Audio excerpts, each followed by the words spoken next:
Already ये redox titration का भी पार्ट है और ये हाइड्रोजन का भी पार्ट है, ठीक है। तो इसलिए हाइड्रोजन पढ़ाने के बाद दोनों के साथ में ही पढ़ा दे रहा हूँ।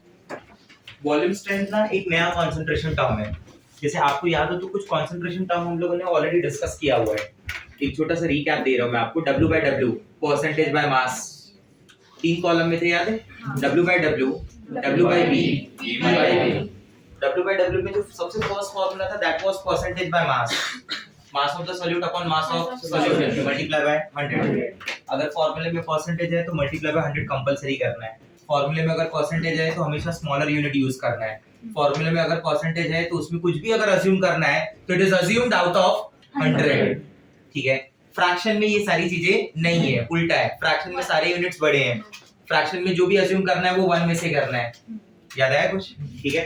W/W का क्या मतलब बताया था मैंने कि यहाँ पे मैं जितने भी कॉन्सेंट्रेशन टर्म लूंगा, जितने भी कॉन्सेंट्रेशन टर्म, उसमें numerator denominator both will be mass factor. When I say mass factor तो it can be mass directly और it can be mole also.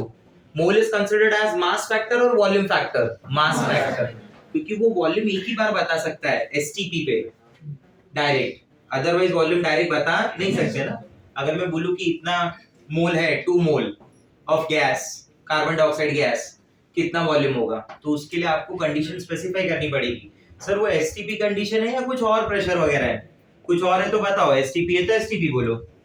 मास में ऐसा नहीं है ना। If I ask you what is the mass of 2 mole carbon dioxide gas, answer एकदम clear है। पता है तो बताओ। 88। अरे 1 मोल कार्बन डाइऑक्साइड इज 44 ना, तो 2 मोल क्या हो गया? 88।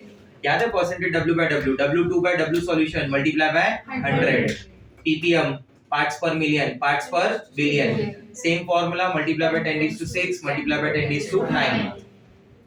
Mole fraction is in terms of number of moles. अगर x1 के लिए निकालना है तो n1 upon n total, x2 के लिए निकालना है तो n2 upon n total. Molality, it is n2 upon w1 in terms of kg. याद है? सब फॉर्मूले में देखो numerator denominator, numerator is always solute, denominator is always solution, except molality in which denominator is solvent. Molality कैसे define होती है? It is the number of moles of solute present in 1 kilogram of solvent. I repeat, it is the number of moles of solute present in 1 kilogram of solvent. W/W, W/V, V/V. W/V में पहला formula आता है percentage W/V। बताओ क्या आ जाएगा? W2 upon volume of solution multiply by 100. Your volume of solution should be taken in ml. I repeat, volume of solution should be taken in ml. Yes. Litre नहीं ले सकते। आया समझ में बात? परसेंटेज का टर्म था ना। फिर आया था फॉर्मूला अपने पास मोलैरिटी, अगर याद हो तो। What is molarity? Number of moles of solute upon volume of solution in litre. Normality, what is that? Number of equivalent upon volume of solution in liter. There is a relation between normality and molarity. Normality is equal to molarity into valency factor. There is one more formula called strength. There is one more formula called strength. Strength is W2 upon volume of solution in liter. W2 upon volume of solution in liter. Difference देखो क्या है? उसमें जो numerator part है वो मास के term में, बराबर, मास में, लेकिन वो मोल नहीं है। अगर ये मोल हो जाता तो ये मोलैरिटी बन जाता, लेकिन ये मोल नहीं है, ये मास ही है। आया समझ में? So what is the unit of strength? Tell me. Gram per litre. What is the unit of strength? Gram per litre. Gram per litre. V/V में there is only one percentage V/V, याद है? V2/V solution multiply by 100।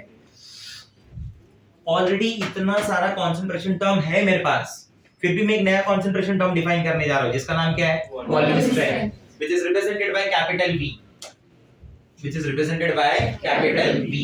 Volume strength जिसे मैं capital V से represent कर रहा हूं। तो पहला क्वेश्चन यही है कि मेरे को चाहिए क्यों? तो इसका मैं लॉजिक समझाता हूं आपको। ये मुझे इसलिए चाहिए कि जो मेरे पास अभी सॉल्यूशन है ना, हाइड्रोजन पेरोक्साइड, वो एक अनस्टेबल लिक्विड है। If it is kept for a long period of time, उसके लॉन्ग स्टैंडिंग पे मैंने आपको बताया था कि slowly it get decomposed. Slowly it get decomposed. तो सपोज अब प्रॉब्लम समझो मेरा क्या है कि मैंने आज H2O2 स्टोर करके रख दिया। आफ्टर फ्यू इयर्स, 1 ईयर के बाद मान लो इसने ये H2O2 कंटेनर से निकाला, इसने कॉन्सेंट्रेशन चेक किया तो सेम मिलेगा या अलग मिलेगा? अलग। अगर मैं मोलैरिटी सब कॉन्सेंट्रेशन लेता हूँ, क्यों? क्योंकि मोलैरिटी अगर मुझे लेना है तो N2 upon volume of solution, बराबर। मान low volume of solution 5 litre था, उस समय H2O2 का मोल 2 मोल था, अभी शायद कुछ फ्रैक्शन ऑफ कुछ सर्टेन मोल्स H2O2 के कम हो गए होंगे, तो कॉन्सेंट्रेशन चेंज हो गया या अलग हो गया? चेंज हो गया। ठीक है, बोलेगी कि पहले की जो लेबलिंग है वो गलत है। फिर कुछ दिनों के बाद इसने देखा, इसको अलग कॉन्सेंट्रेशन मिला। आप समझ रहे हो मेरी बात? तो इसलिए इसमें से कोई भी कॉन्सेंट्रेशन टर्म यूज नहीं कर सकते। एक नया टर्म डिफाइन करना पड़ा जिसका नाम क्या था? Volume strength. जो उसकी वीकनेस है ना, हमने उसको यूटिलाइज कर लिया। इसका वीकनेस क्या था कि H2O2 अनस्टेबल लिक्विड है, ये डीकंपोज होकर वाटर प्लस ऑक्सीजन गैस बनाता है। Do you agree with this? ठीक है। For the balancing purpose should be multiplied by 2. Okay? अरे हाँ या ना? So what is the coefficient ratio? 2 to 1. मुझे बताओ कि H2O2 अगर फुल्ली डीकंपोज हो जाएगा, बराबर, जैसे H2O2 का फुल डीकंपोजिशन हो गया, पूरा H2O2 खत्म हो गया, ऐसा मान लो, तो मुझे कितना मोल ऑक्सीजन गैस देगा? इन दोनों के बीच का रेशियो क्या होगा? चलो ये बता दो। What is the ratio? 2:1। आया समझ में? ठीक है। डीकंपोज कौन हो रहा है? H2O2 ना। अगर मैं कंसंट्रेशन टर्म को ऑक्सीजन के टर्म्स में बोलने लगूं तो, जैसे मुझे पता है H2O2 पूरा जब डीकंपोज हो जाएगा तो 100 ऑक्सीजन गैस देगा। आया समझ में? तो पूरा H2O2 आप कभी भी देखो तो वो ऑक्सीजन गैस तो 100 ही मिलने वाली है ना। आया समझ में? ऐसे बात करते हैं। देखो कि आज की सिचुएशन पे मेरे पास there are 10 moles of H2O2। There are how many moles of H2O2? 10। ठीक है, आप बोलते हो कि 10 mole of H2O2 will give you 20 mole of oxygen gas आज के दिन पे, बराबर। ये अज्यूम किया हुआ है कि 20 मोल ऑक्सीजन गैस देगा जबकि H2O2 फुल्ली क्या हो जाएगा? बराबर। ये आज के डेट पे 2023 है ना। मान लो एक साल के बाद 24 पे ये सर्टेन मोल कम हो गए रहेंगे ना। बट मैं क्या बोलता हूँ कि अभी भी ऑक्सीजन गैस कितनी मिलेगी? 20 मिलेगी ना। थोड़ा बन गया रहेगा, थोड़ा बनना बाकी होगा, और उसके एक साल के बाद ये और कम हो गया होगा शायद, बट अभी भी ऑक्सीजन गैस कितनी मिलेगी? 20। तो मैं H2O2 बोलने से अच्छा ये नहीं बोल दूं कि ये solution can give you 20 mole of oxygen gas. वो तो हमेशा यूनिफॉर्म ही रहेगा ना। तो अपन ने ये यूज किया कि यहाँ पे हम लोग H2O2 के टर्म्स में बात ही नहीं करेंगे, अपन बात करेंगे इन टर्म्स ऑफ ऑक्सीजन कि कितना ऑक्सीजन दे सकता है। That is what called volume strength. उस सॉल्यूशन के वॉल्यूम का स्ट्रेंथ कि ये इतना ऑक्सीजन गैस दे सकता है। आपको प्रॉब्लम समझा क्या था? कि H2O2 जो मैं बताऊंगा आज कॉन्सेंट्रेशन, उसके चेंज होने के चांसेस हैं। हाँ, लेकिन मैं अगर बोलता हूं कि this solution of H2O2 can give you x litre of oxygen gas, तो वो x लीटर तो कांस्टेंट है ना। क्या वो चेंज होगा बार बार? कि 2 साल के बाद मालूम पड़ा आज ने x नहीं है y देगा? नहीं, वो अभी भी x ही देगा। उसमें से कुछ फॉर्म हो गया रहेगा, कुछ फॉर्म होना बाकी है, but all full decomposition will give you x। नहीं समझा मेरा बात?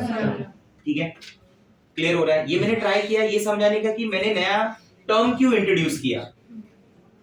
ऑलरेडी इतने सारे टर्म्स थे ना मेरे पास, मैंने एक नया टर्म क्यों इंट्रोड्यूस किया? मेरा प्रॉब्लम क्या था? मेरा प्रॉब्लम था दैट डीकंपोजिशन ऑफ H2O2। तो मैंने उसका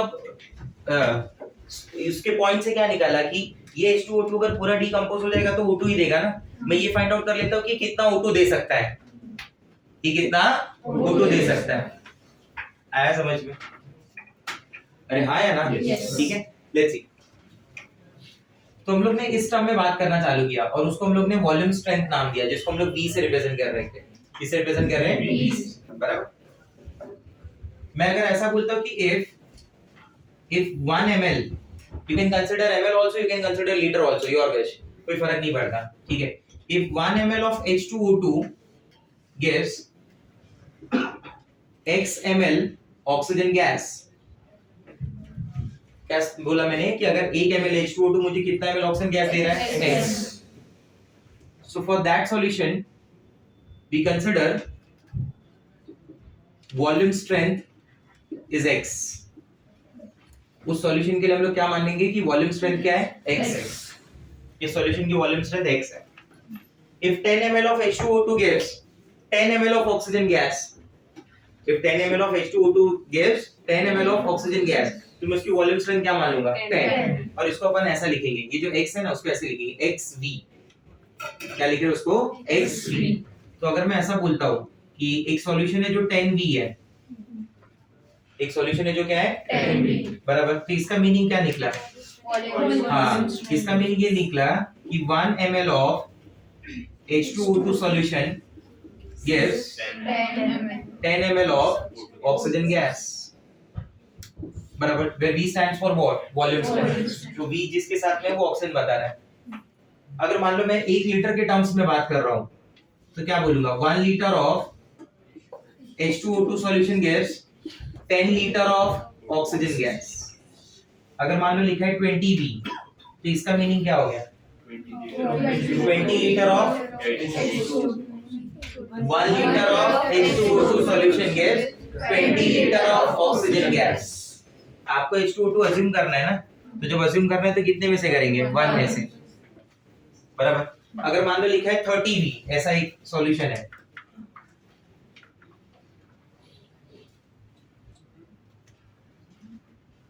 ये कंटेनर हो गया, इस कंटेनर में मेंशन किया है 20V बराबर, 20V, तो इसका मतलब क्या हो गया? 1 litre of H2O2 solution gives 20 litre of oxygen gas बराबर। मान लो इधर ऐसा लिखा हुआ है 5V, क्या बोलोगे? 1 litre of H2O2 solution gives 5 litre of oxygen gas. अगर H2O2 का वॉल्यूम स्पेसिफाइड नहीं है तो आपको हमेशा क्या मान के चलना है? 1। इधर मान लो लिखा है 30V, तो what do you mean by this? 1 litre of H2O2 solution gives 30 litre of oxygen gas. इस टर्म में बात होता है। अब समझे मैं क्या बोलना चाहता हूँ? ठीक है। अब ऐसा लगता है कि क्या सच में 1 लीटर H2O2 10 लीटर ऑक्सीजन दे सकता है? 1 लीटर H2O2 30 लीटर ऑक्सीजन दे सकता है? ये भी क्वेश्चन है। Answer is yes. इस क्वेश्चन का आंसर सामने ही है अपने कि यहाँ जो मैं H2O2 ले रहा हूँ वो लिक्विड फॉर्म है ना, बराबर, और ऑक्सीजन जो बन रही है वो क्या है? गैस। समझ में? ऑक्सीजन क्या है? गैस। अब सिंपल से इस बात से समझ लें कि अगर मेरे पास 1 मोल वाटर है तो 1 मोल का वाटर का मास क्या होता है? 18 ग्राम होता है एट एसटीपी।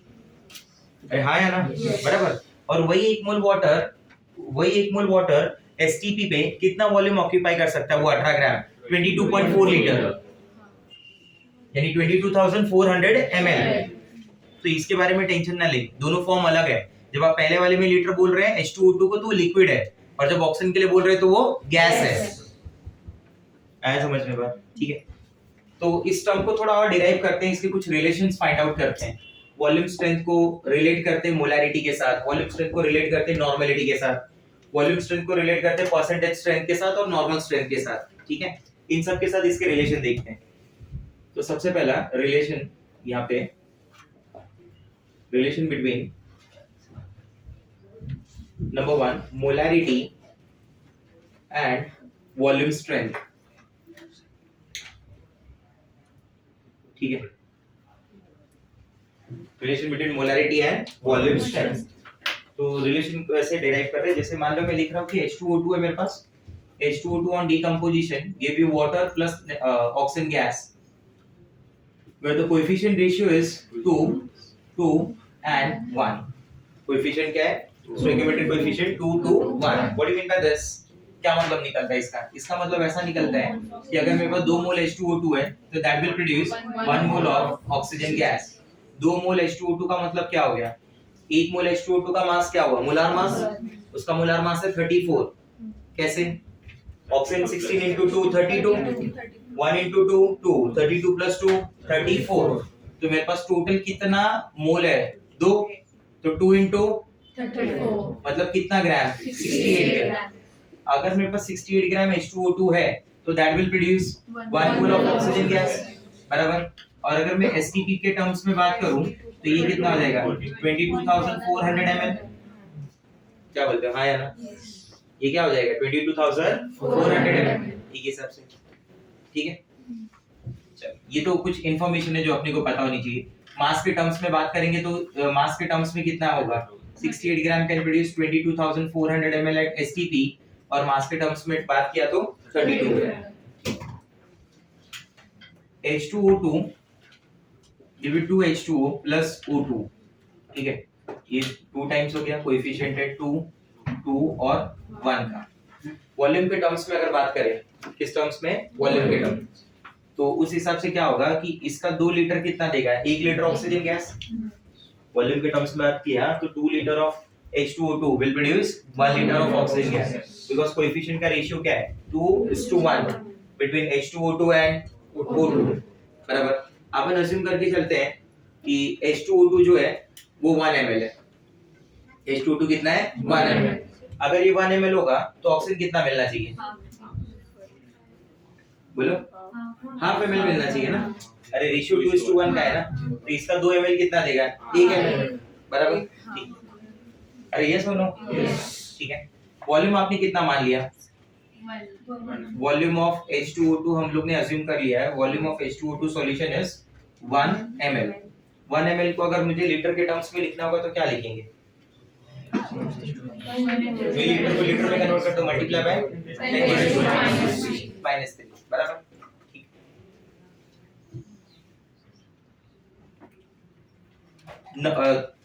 इस इक्वेशन पे मोल मोल एनालिसिस अप्लाई कर रहे हैं। मोल मोल एनालिसिस क्या होता है? Number of moles divide by the coefficient ना। इसका जो मोल मोल एनालिसिस होगा वो इसके मोल मोल एनालिसिस के बराबर होगा। ठीक है, तो मैं ऐसा लिखूं कि by applying mole mole analysis, simply it is number of mole divide by the coefficient. तो number of moles of H2O2 divide by the coefficient of H2O2, ठीक है। और इस तरफ क्या आ जाएगा? Number of moles of oxygen gas divide by coefficient of oxygen gas. Coefficient of oxygen gas क्या है? 1। तो यहाँ पे सिर्फ क्या बचा? Number of moles of oxygen gas. Coefficient of H2O2 क्या है? 2। कोएफिशिएंट ऑफ H2O2 क्या है? 2। Number of moles of H2O2 है अपने पास कितना है?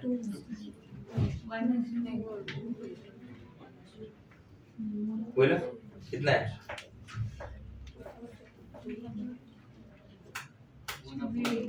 1/22,400। ठीक है। Number of moles of oxygen gas कितना मिल रहा होगा?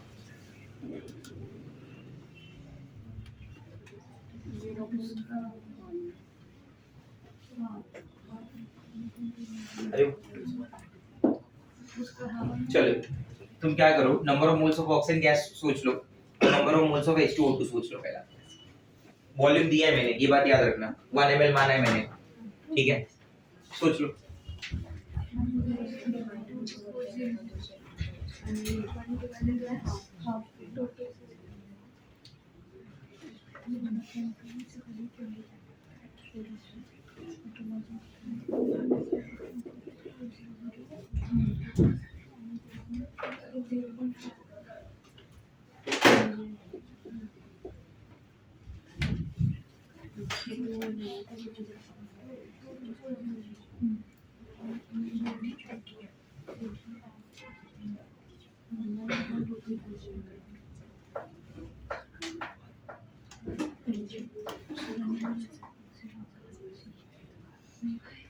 सोचने के टाइम पे उस तरफ ध्यान देना।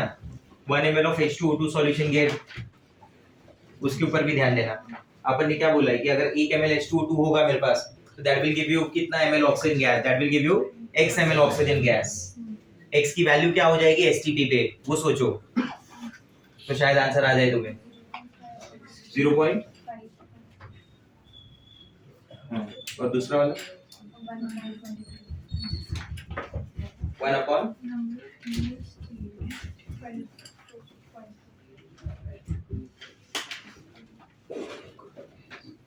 चलो ठीक है। चलो मान लीजिए मैं ऐसा बोलता हूँ कि ये 1 ml है H2O2 का सॉल्यूशन, बराबर। वो 1 ml सामने क्या दे रहा है? x ml ऑक्सीजन गैस दे रहा है, ठीक है। इसका जो x ml है ना, that will produce x ml of oxygen gas, बराबर, एट STP। एट STP अगर मेरे पास x ml है तो वो कितना वॉल्यूम हो गया x ml के हिसाब से? बोलो 22.4 लीटर। कैसे 22.4 लीटर कैसे हो जाएगा?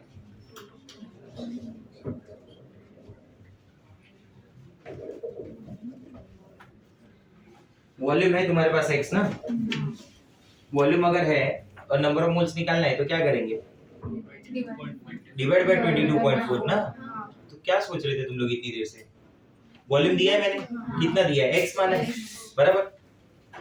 नंबर ऑफ मोल्स क्या होता है, वॉल्यूम ऑफ जो भी गिवन होगा डिवाइड बाय व्हाट 22.4। इधर वॉल्यूम क्या है, x ml, तो ये कितना हो जाएगा 22,400 ml। Number of moles of H2O2, इसका कोएफिशिएंट कितना मिल गया 2, ये क्या है 1, और ये क्या हो जाएगा x अपॉन, बराबर। तुम्हें बोलना चाहिए था कि इसे अगर x मान लिया तो इसका वॉल्यूम क्या हो गया, ये 1 ml था तो this will give you x ml, क्योंकि वो कंसंट्रेशन तो नोन नहीं है मुझे, 10v 20v 30v थोड़ी ना पता है। सर आपने नंबर ऑफ मोल्स पूछा था ना, तो यहाँ से भी नंबर ऑफ मोल्स H2O2 के आ गए ना। अरे ये क्या हो गया, नंबर ऑफ मोल्स हो गया ना, इसलिए तो मैंने पूछा ये बताओ और ये बताओ, ये आ गया तो ये अपने आप आ गया। यहाँ से सॉल्व कर दिया तो क्या मिल गया, नंबर ऑफ कितना आ जाएगा, अरे 2x अपॉन 22,400, तो x अपॉन 11,200 कौन से टर्म्स में, लीटर मिलीलीटर, मिलीलीटर के टर्म्स में ना, बराबर। अब अगर मान लो मैं मोलैरिटी बोलता हूँ तो मोलैरिटी को मैं क्या बोलता हूँ, बोलो number of moles upon volume of solution in litre. ध्यान देना, सॉल्यूशन किसका है, H2O2 का है ना, तो मोल्स भी किसके होंगे, H2O2 के होंगे। तो ये हो गया number of moles of H2O2। Number of moles of H2O2 कितना है, x अपॉन 11,200। उसके पास कोई यूनिट नहीं बचा होगा, चेक कर लो, ये क्या था, ml था ना, बराबर। ये क्या था, कोएफिशिएंट था मेरे पास, ये एक्चुअली वो ml भी नहीं था, ऊपर आपने ऐसा लिखा था x ml और नीचे आया था 22,400 ml, वो ml से ml कैंसिल हो गया था, तो उसके पास कोई यूनिट नहीं है। अब वो क्या है, इतना मिलीलीटर पर मोल, तो वो सिर्फ कौन से टर्म्स में है, अब मोल के टर्म्स में, ठीक है। वॉल्यूम ऑफ सॉल्यूशन वो तो मैंने अज्यूम किया हुआ है, वॉल्यूम ऑफ H2O2 सॉल्यूशन क्या था 1 ml, बट उसको लीटर में रखो, उधर क्या हो जाएगा, मिलीलीटर से लीटर करना है तो इनटू 10⁻⁻3, ठीक है। तो क्या मैं डायरेक्ट लिख दूं 10⁻³ ऐसे, बराबर। ऊपर गया तो ये क्या बन जाएगा, बोल x अपॉन 11,200, ये ऊपर इनटू 10⁻³ हो जाएगा ना। 10⁻³ का मतलब क्या हुआ, 0 0 0 0, क्या बोलते हो, सही है। अरे हाँ यार ना, तो इसको क्या मैं ऐसे लिख सकता हूँ x अपॉन 11.2, सही है, बराबर। ये क्या हो गया, मोलैरिटी। ये x क्या है, x तो मैं पहले ही बता चुका हूँ, x क्या है, वॉल्यूम स्ट्रेंथ, बराबर। तो x की जगह मैं क्या लिख सकता हूँ, volume strength of the solution. तो मेरे पास फॉर्मूला क्या बन गया, बोलो बोलो, क्या मैं ऐसा लिख सकता हूँ, volume strength of H2O2 solution is equal to, बोलिए, मोलैरिटी into 11.2। नहीं समझा मेरा बस, अब शायद समझ नहीं पाए मैं यहाँ पे क्या पूछना चाहता था, आप अलग रिलेट करने लगे। मैंने क्या बोला था, volume of H2O2 solution 1 ml है। अगर मैं 1 ml मान रहा हूँ तो मैं सामने मान रहा हूँ कि उसका जो वॉल्यूम स्ट्रेंथ होगा वो x ml देगा, क्योंकि मुझे तो पता नहीं ना वो 10v है 20v है 30v है, तो इसे मैंने क्या मान लिया था, x ml मिला, बराबर। अगर नंबर ऑफ मोल्स निकालना होगा तो क्या बोलेंगे, x upon 22,400, ml gets cancel, बराबर। नंबर ऑफ मोल्स मिल गया, नंबर ऑफ मोल पुट कर दिया, वॉल्यूम का रिलेशन आ गया, आया समझ में। Now relation with number 2, normality and volume strength. Normality and volume strength. What is the relation between molarity and normality?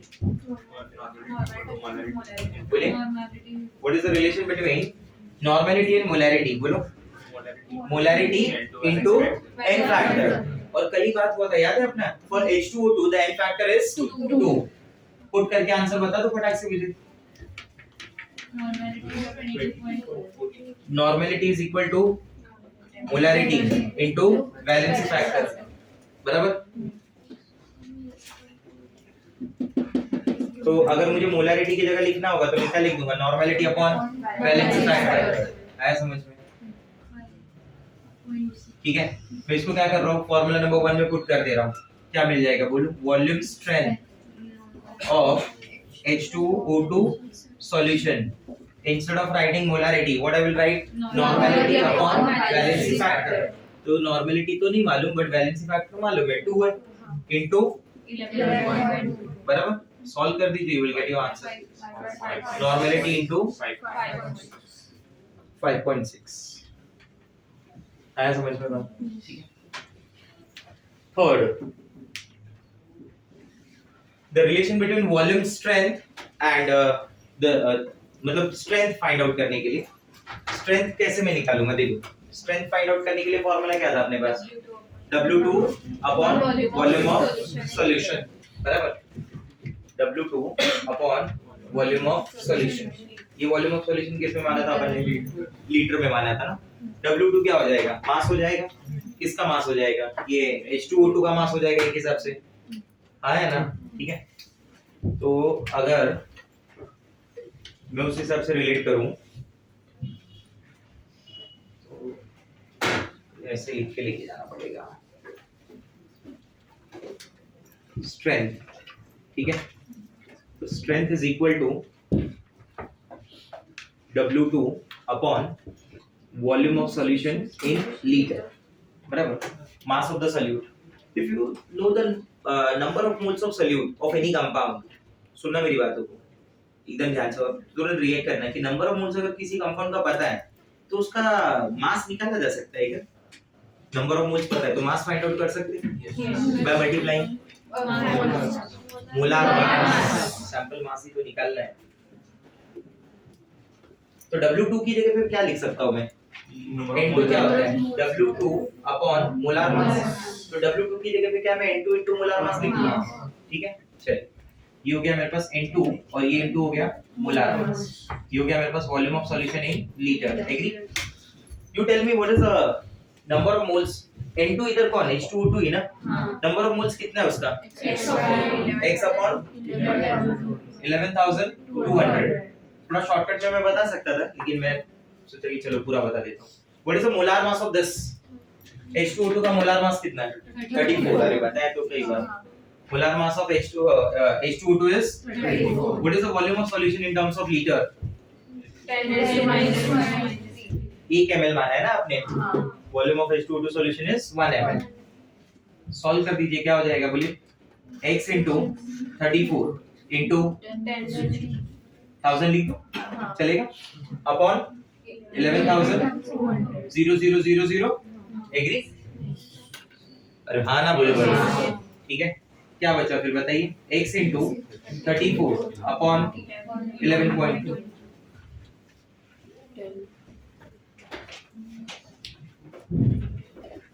x कौन है? वॉल्यूम, बराबर. x कौन है? वॉल्यूम. तो स्ट्रेंथ के टर्म्स में क्या हो गया बोलिए? Strength is equal to volume strength into 34 divide by 11.2. थोड़ा समझदार स्टूडेंट एक और फार्मूला देख रहा होगा. मास 17 से वो कटेगा और इक्विवेलेंट मास नहीं, और दूसरा कुछ?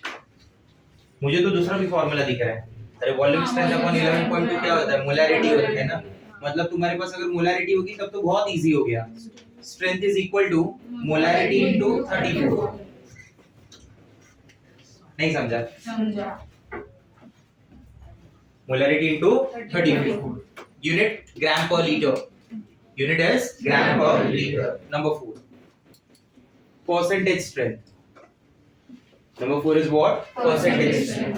थर्ड रिलेशन मैंने स्ट्रेंथ और वॉल्यूम स्ट्रेंथ का बताया. फोर्थ रिलेशन में परसेंटेज स्ट्रेंथ और वॉल्यूम स्ट्रेंथ का बता रहा हूँ. योर परसेंटेज स्ट्रेंथ जो है ना, वो क्या है? वो है परसेंटेज W by V, बराबर. Now don't be under impression की स्ट्रेंथ मल्टीप्लाई बाय फ्रैक्शन है, मल्टीप्लाई बाय 100 करके परसेंटेज स्ट्रेंथ कर दूं. इसलिए स्ट्रेंथ अलग बोला मैंने, परसेंटेज स्ट्रेंथ अलग बोला. ठीक है, दोनों टर्म अलग है. यहाँ पे जो परसेंटेज स्ट्रेंथ के टर्म में बोल रहे हो वो W by V के टर्म में बोल. W by V के टर्म में. परसेंटेज W by V कैसे ढूंढा जाता है किसी का बताइए? W2 upon volume of solution ml. हां, लीटर किधर बोल रहे हो? W2 upon volume of solution in ml multiply by 100. W2 देख के लो ऊपर से. W2 की जगह पे क्या लिखा जा सकता है बोलिए? x अपॉन एक. अरे W2 ये पूरा नहीं लिख सकता मैं ऐसा. ये W2 ही तो हुआ. हाँ या ना? लिख दो उधर. पर पूरा बताना पड़ रहा है तुमको. x upon 11,200 multiply by 34. Volume of strength in ml कितना? 1 ml. अब 10⁻³ मत लेना क्योंकि इस बार वॉल्यूम ऑफ सॉल्यूशन किस में? ml में. बराबर 11,200 नीचे आ जाएगा, 100 से 100 कैंसिल हो जाएगा, अरे मतलब 2 0 2 0, क्या बचा x into 34 अपॉन 112। मुझे अभी भी कुछ दिख रहा है, तुम्हारा पता नहीं।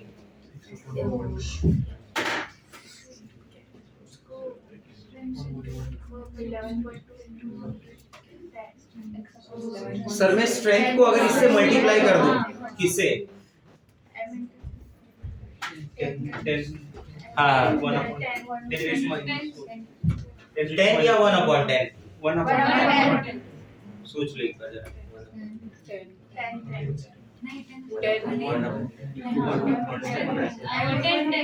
इसलिए बोला था मैथ्स ले लो,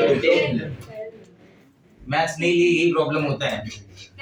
हाँ ये कोई 1/10 पे है तो कोई 10 बोल रहा है।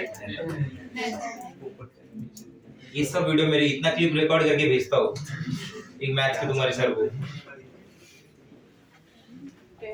बताओ किसी को पता ना चल जाए तुम जेई बैच वाले, रिकॉर्ड तो नहीं हुआ ना? अरे समझा मैं क्या बोलना चाहता था?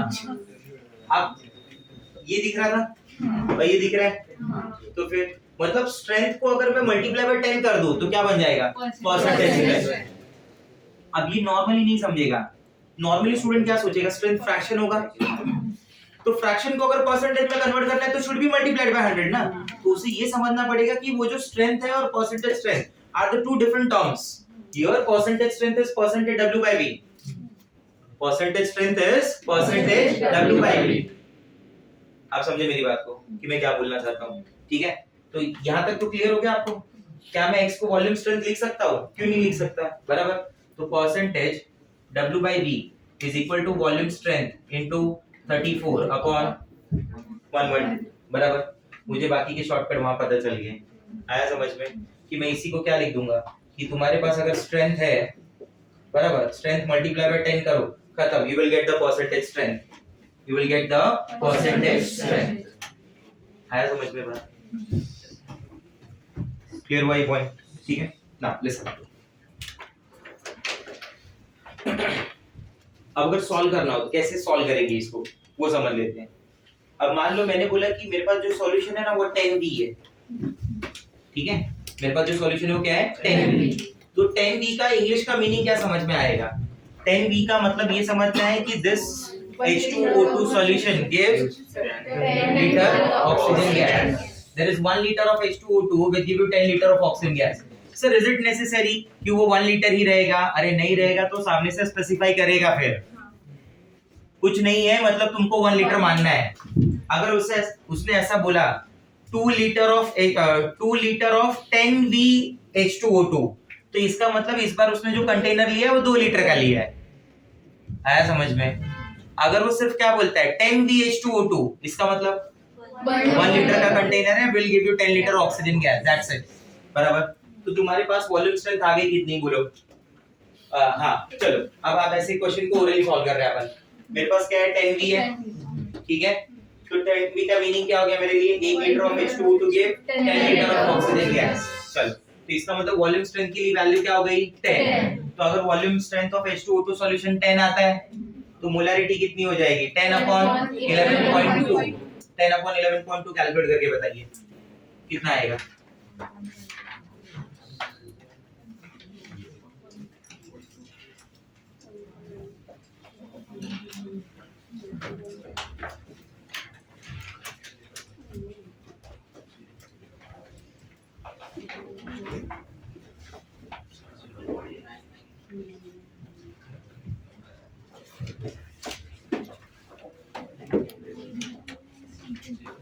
कितना है?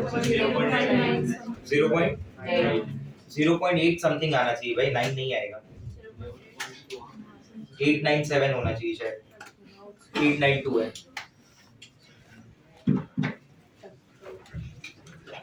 तो उस हिसाब से अगर 10V H2O2 सॉल्यूशन होगा तो मुझे मोलारिटी कितनी मिलेगी? 0.89।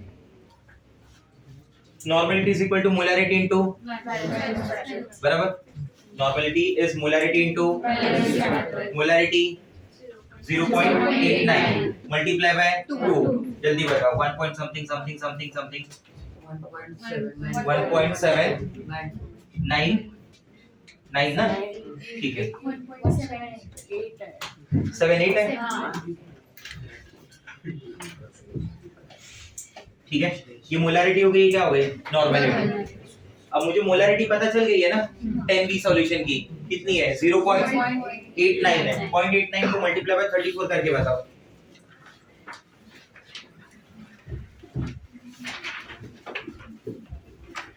पहला इधर ही देख लेंगे कि कितना लिखा है, उसके बाद आंसर बताते आगे का। अरे कुछ भी 34 into 0.89, answer will be less than 34। 30 point something आएगा, पॉइंट के बाद का नंबर बोलो। 263 मान लिया, चलो छोड़ो, 263 था ना, हाँ तो 3 कर दिया उसको, हटाओ। 30.3 ये क्या हो गया इसकी स्ट्रेंथ। स्ट्रेंथ की यूनिट क्या थी, ग्राम पर लीटर, ठीक है। अगर स्ट्रेंथ पता है तो परसेंटेज स्ट्रेंथ के लिए क्या किया, इनटू 10 बराबर, डिवाइड बाय 10 होगा, क्योंकि डिवाइड बाय 10 होगा। वॉल्यूम स्ट्रेंथ इनटू 34 अपॉन 11.2 है, डिवाइड बाय 10 होगा, 3 पॉइंट समथिंग में आएगा। डिवाइड बाय 10 बराबर है, क्योंकि इसका आंसर 3 पॉइंट ही आता है। ठीक है, अभी ध्यान दो, 3.03 ये उसकी क्या हो गई, परसेंटेज स्ट्रेंथ। ये अपने लिए हो गया एक मस्त इक्वेशन, ठीक है, जो मुझे हेल्प करेगा। अब ये तो 10B के लिए हो गया ना, और 20B पूछा तो डबल डबल डबल डबल खत्म। 30B 3 times, 40B 4 times, 15B 1.5 times, 15B 1.5 times. नहीं समझा? मान लो उसने सॉल्यूशन दे दिया आपको 20B का, बराबर, तो आपको 10B के लिए पता है, 20B के लिए डायरेक्ट सॉल्व हो जाएगा। समझा मेरा बात? ठीक है, ये कॉपी करो, इसके आगे का अपन स्टार्ट करते हैं। फटाफट कॉपी करो, ज्यादा टाइम मत लेना। Write down the question. A commercial sample of hydrogen peroxide is labeled as 30 volume. मतलब जो सॉल्यूशन है उसके ऊपर 30V लिखा हुआ है, 30 volume, full stop. Find out its number 1 molarity, number 2 normality, number 3 strength, number 4 percentage strength। ऊपर heading लिख के रखें, type 1 numericals data based, type 1 numericals data based, या लिख लेना based on the master equation. This is the master equation, इसी से ये सारे सॉल्व हो जाएंगे, थोड़ा बहुत ही ट्विस्ट होगा। तो ये टाइप 1 न्यूमेरिकल है। जल्दी आंसर बोलो। 30V के बारे में पूछा है, 10B का मालूम है तुमको, बराबर। 10B के लिए अपन ने प्रूव करके ले लिया है, तो हर बार नहीं करेंगे, अब डायरेक्ट आंसर बोल देंगे।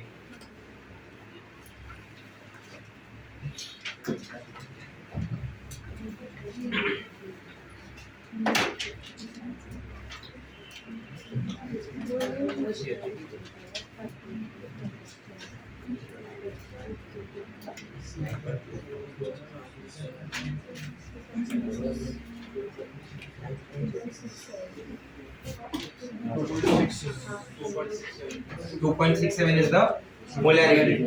ठीक।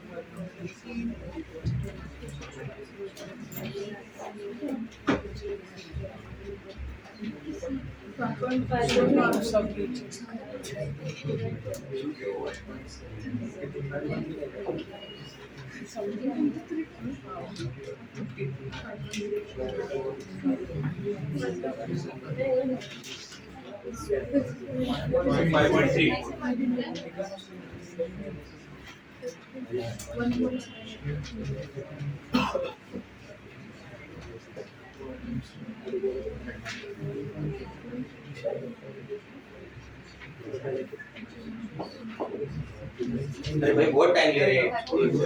Molarity 2.67, normality 5.34, strength 90.9, percentage strength 9.0. next question done number 2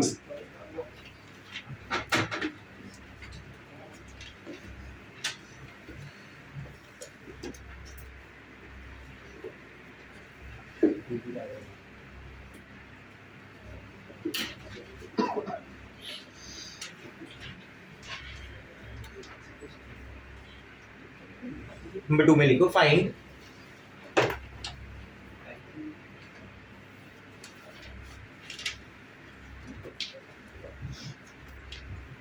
gram per liter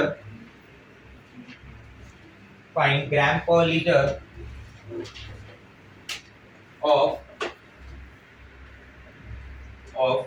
2 volume hydrogen peroxide solution.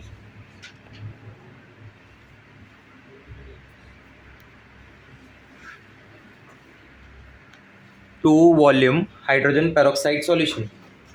Answer बहुत इजी है यार. ग्राम पर लीटर मतलब समझा ना क्या पूछना चाहता है, स्ट्रेंथ पूछना चाहता है.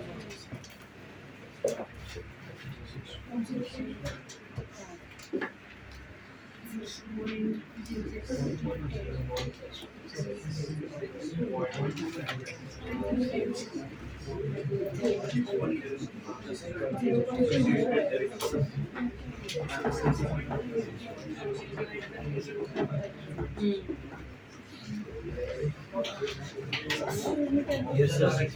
Next question.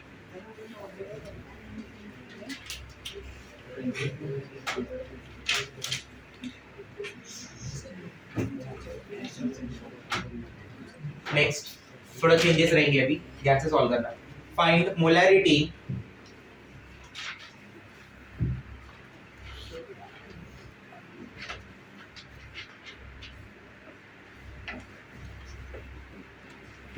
molarity of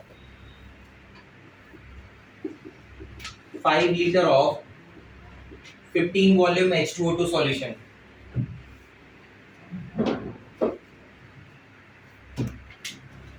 change है थोड़ा.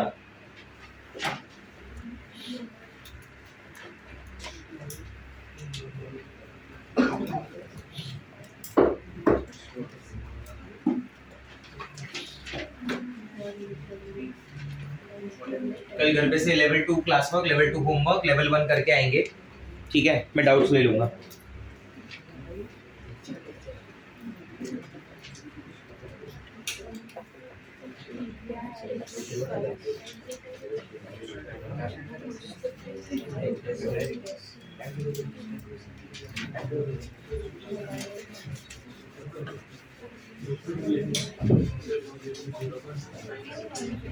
कितना 0.2 नहीं शायद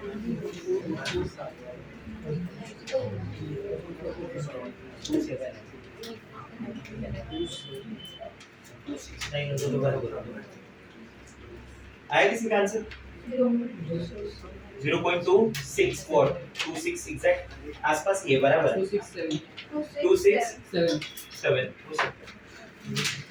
सही है.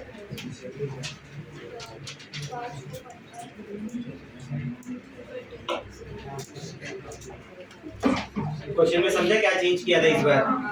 इस बार H2O2 का सॉल्यूशन 1 लीटर नहीं था, इस बार H2O2 का सॉल्यूशन 5 लीटर था. 5 लीटर का वॉल्यूम स्ट्रेंथ 15 है. आया समझ में? मतलब 5 लीटर जो है तुम्हारा वो 15 लीटर ऑक्सीजन गैस दे रहा है. तो तुम्हारे पास जो 1 लीटर H2O2 सॉल्यूशन होगा वो 3 लीटर ऑक्सीजन गैस देगा. बराबर. मतलब तुमको ये मान के सॉल्व करना है दिस इज 3V.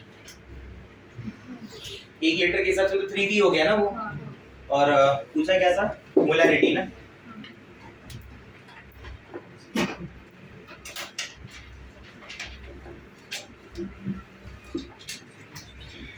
आ जाएगा आंसर तो बोलना.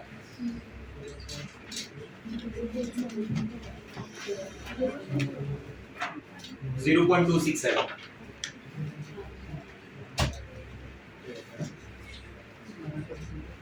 टाइप 2 की हेडिंग डाल के रखना. ठीक है, नेक्स्ट क्लास में अपन टाइप 2 करेंगे कंप्लीट.